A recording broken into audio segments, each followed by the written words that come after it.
अस्सलाम वालेकुम मुअज़्ज़िज़ नाज़रीन व हाज़रीन। आज मैं आपके सामने उर्दू के फ़रोग़ में मज़हबी अदब का रोल इस उन्वान के तहत अपने ख़यालात का इज़हार कर रहा हूँ। समाअत फरमाइए। मेरा मक़ाला ये है कि उर्दू के फ़रोग़ में मज़हबी अदब का रोल। हज़रत अली रज़ी अल्लाह ताला अन्हा तालीम का दिल है। ये जुमला जस्टिस नज़ीर अकबर इलाहाबादी ने कहा था, क्योंकि लफ्ज़ ते ऐन लाम ये मीम के दरमियान ऐन लाम ये आते हैं, लिहाजा जितने भी उलूम हैं आप सल्लल्लाहु अलैहि वसल्लम के मुताबिक हज़रत अली रज़ी अल्लाह ताला अन्हा इसका दरवाज़ा है या बाब है। यानी उर्दू भी इसी उलूम का एक छोटा ज़र्रा कहलाती है। उन्वान हाज़ा के मुताबिक हमें उर्दू मज़हब और उर्दू अदब को पहले समझना होगा। तो आइए सबसे पहले हम उर्दू को समझने की सही करते हैं कि उर्दू एक लश्करी ज़ुबान है और उर्दू एक तहज़ीब का भी नाम है। जैसा कि आप जानते हैं कि लश्कर में हर कौम व मिल्लत के इलाके के अफराद मौजूद होते हैं। यहाँ उर्दू का भी यही हाल और चाल है। उर्दू के बाद अब हम देखते हैं कि दूसरा ये कि मज़हब किसे कहते हैं।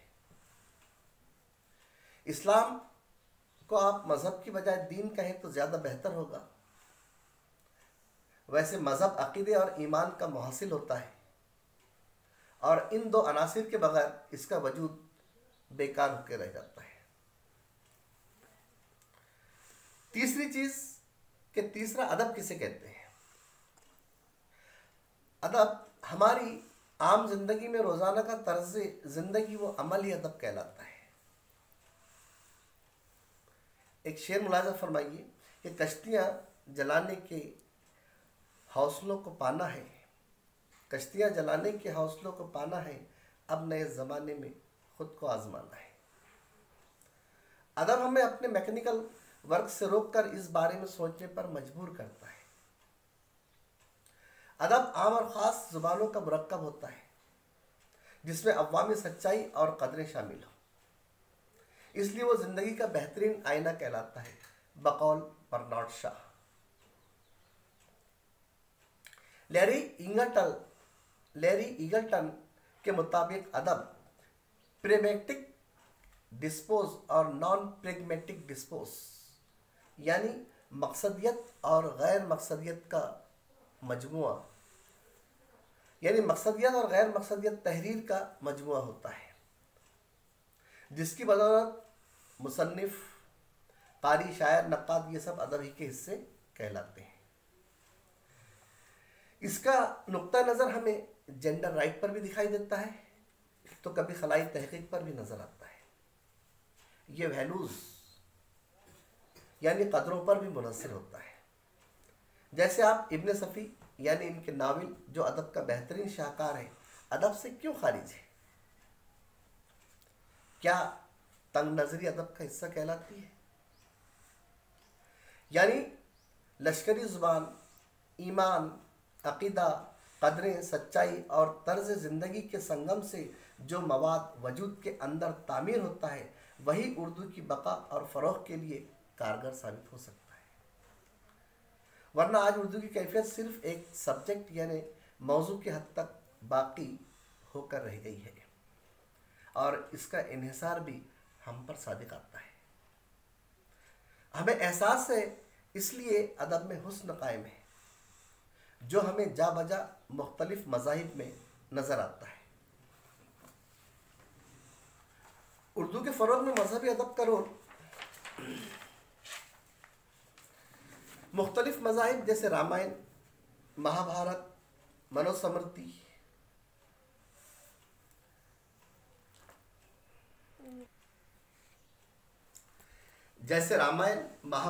मनुस्मृति, के उर्दू एडिशन जो बरहमनों की ख़ास रिवायत के मुताबिक उर्दू ज़ुबान में पाए जाते हैं। कई भजन, गीत, संगीत और मौसीकी के आलाप में उर्दू के ज़रिए ही से चार चांद नज़र आते हैं।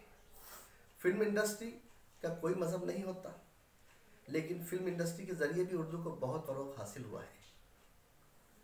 उर्दू के मकाले में, उर्दू तहरीरें, उर्दू रस्म ख़त, उर्दू ज़ुबान व अदब ने गोया किरदारों में जान डाल दी हो। जैसे फिल्म मुग़ल आज़म के मकाले में, फिल्म शोले के मकाले में, फिल्म आंदा, परछाएं, नियाज़ व नमाज वगैरह में जो उर्दू तहजीब व मकालों में की भरमार नज़र आती है, उसने हर कौम व मिल्लत के अफराद पर गहरे नुक़ूश मुर्तसिम कर रखे हैं। अगर हम उर्दू के फ़रोग़ को अक्ल की बुनियाद पर परखना चाहते हैं तो मौजूदा साइंस से लेकर माजी के तालीमी निज़ाम को परखें। आइंस्टाइन, न्यूटन, अटल बिहारी वाजपेयी, मौलाना मोहम्मद अली जौहर, पंडित रतननाथ सरशार, पंडित नारायण चकबस्त, अली सरदार जाफरी की जो खूबियाँ नज़र आती हैं वो यही है कि इसमें आइडिया को नहीं बल्कि मटेरियल को मरकज़ी अहमियत हासिल है, और जो मरकज़ के करीब होता है वहाँ क़ुव्वत भी ज़्यादा होती है।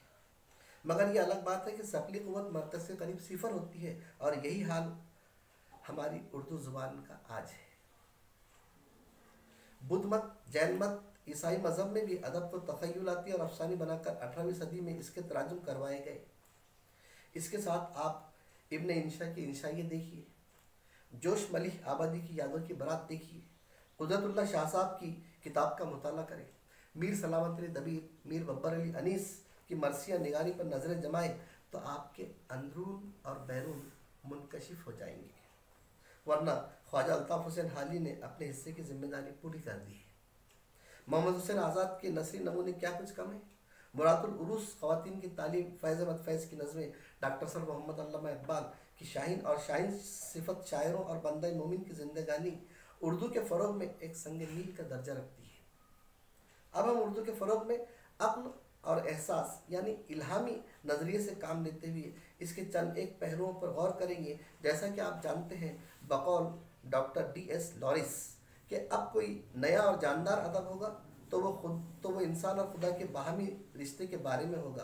बहवाला तामीरी अदब, तहरीक, सफ़ा नंबर 32। इकबाल का फ़लसफ़ा ज़िंदगी कहता है कि दुनिया को साइंसी और मशीनी सनत से मुँह मोड़ कर मजहबी निज़ाम की तरफ आना चाहिए, जिसकी तदवीन मोमिनों को निज़ाम कायम करने के लिए शाहीन की मिसाल पर अमल करना होगा, यानी बवक्त ज़रूरत जबर से काम लेना होगा। बहवाला अदब और इनकलाब, अख्तर हुसैन रायपुरी। हमारे नक्काद इस नुक्ते से यकीनन बाखबर होंगे कि बड़े शायर की सरहदें कम्युनिज़म से नहीं बल्कि इंसानियत से मिलती है। बहवाला जदीद गज़ल, रशीद अहमद सिद्दीकी, सफ़ा नंबर 3। उर्दू के फ़रोग़ में रेशमी रुमाल तहरीक, जिनके बानी हज़रत उबैदुल्लाह सिंधी, हज़रत शेखुल हिंद जैसे पायदार शख्सियतों के हाथ तो परवान चढ़ी, जो अफ़गानिस्तान, हिजाज और तुर्क से मदद की तलबगार थी, जो उर्दू के फ़रोग़ के साथ साथ इंसानियत की तामीर भी चाहते थे। हज़रत शेख अब्दुल कादिर जिलानी रहमतुल्लाह अलैह किताब फ़सीहुल गैब, बशीरुल खैरात, अल फत्ताहुल रब्बानी जैसे नायाब कुतुब ने भी उर्दू के फ़रोग़ में बड़ा नुमाया कारनामा अंजाम दिया है। उर्दू के फ़रोग़ में मजहबी अदब का रोल ना होता तो आज हर तरफ उर्दू अदब पूरी तरह से फहाशी और उरियाकारी से भर गया होता, जिसकी तफसीलात सादत हसन मंटू के चंद अफसाने जैसे ठंडा गोश्त, राजेंद्र सिंह बेदी का एक अफसाना एक चादर मैली सी वगैरह नज़र आते हैं। तरक्की पसंदी के नाम पर जो गुल खिलाए गए थे वो मजहब बेजारी की खुली दावत थी, और इसका नतीजा फहाश निगारी की शक्ल में बरामद हुआ। बाज़ नाक़दीन ने यहाँ तक कह दिया है कि 20वीं सदी की दहाई के बाद उर्दू की कमान शर्क़ पसंदों के हाथों में आई है।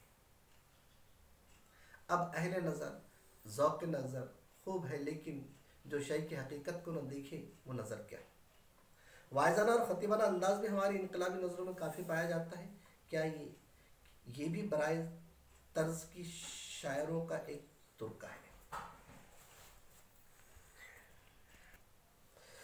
मज़हब को अदब से खारिज करके इसे किस रुख पर ले जाने की कोशिश की जा रही है, इस बात पर भी गौर करना लाजमी है। अब उर्दू के फ़रोग़ में मजहबी अदब का रोल, इसको इस तनाजुर में देखिए कि जिस शय का इल्म हमें एहसास के ज़रिए होता है उसे हुस्न कहते हैं, और जिस शय का इल्म हमें अक्ल के ज़रिए होता है उसे हकीकत कहते हैं, और जिस शय का इल्म हमें एहसास और अक्ल दोनों के ज़रिए होता है उसे इल्हाम कहते हैं। और अदब भी एक इल्हामी कैफियत का नाम है। हर मजहबी अदब में इंशाइया का बड़ा अहम किरदार होता है। इंशाइया को हम जहनी मंतिक यानी मेंटल लॉजिक या जहनी तरंग तो कह सकते हैं, मगर ये मिजाहिया कॉमेडी होता है और संजीदा नहीं होने देता। चूँकि इसमें ज़राफ़त मुफर्रत और मुरक्कब दोनों तरह की होती है, जो ज़मीनी और ज़मानी के साथ साथ माविराई व लामकानी कैफियत का भी शिकार हो जाती है। बकौल रशीद अहमद सिद्दीकी के